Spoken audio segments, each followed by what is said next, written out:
అందుకే అన్నిసార్లు మొత్తుకొని చెప్పాం, ఎక్కడికి వెళ్ళినా, ఏ ఫంక్షన్కి వెళ్ళినా, ఏ మీటింగ్కి వెళ్ళినా, సమయం సందర్భం లేకపోయినా అన్న ఆరోగ్యం జాగ్రత్త, అన్న ఆరోగ్యం జాగ్రత్త అని చెప్పేసి గొంతు చుంచుకొని మరీ చెప్పింది. అందుకనే ఇలాంటి పరిస్థితి రాకూడదని ఆ రోజు అంతలా అరిచి చెప్పాం. కానీ దేని గురించి అయితే మేము భయపడే అన్ని జాగ్రత్తలు చెప్పామో, కానీ ఇప్పుడు అదే జరుగుతూ ఉంది. అన్నా మేము బాగుండాలంటే ముందు నువ్వు బాగుండాలన్నా, నువ్వు ఆరోగ్యవంతంగా ఉండాలి.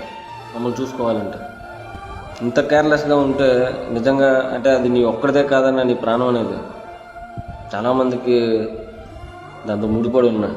స్టాలిన్ మూవీలో సునీల్ గారు చెప్తారు చూడండి, ఆ గుండె మా అన్నయ్య ఒక్కడిదే కాదురా, 10 కోట్ల మంది జనం సొంతం చేసుకున్న గుండె రాదే. ఆ మాదిరిగా మీతో ముడిపడి ఎన్నో జీవితాలు ఉన్నాయి, ఎంతోమంది భవిష్యత్తు ఉంది. కొంచెం కేర్ తీసుకున్న హెల్త్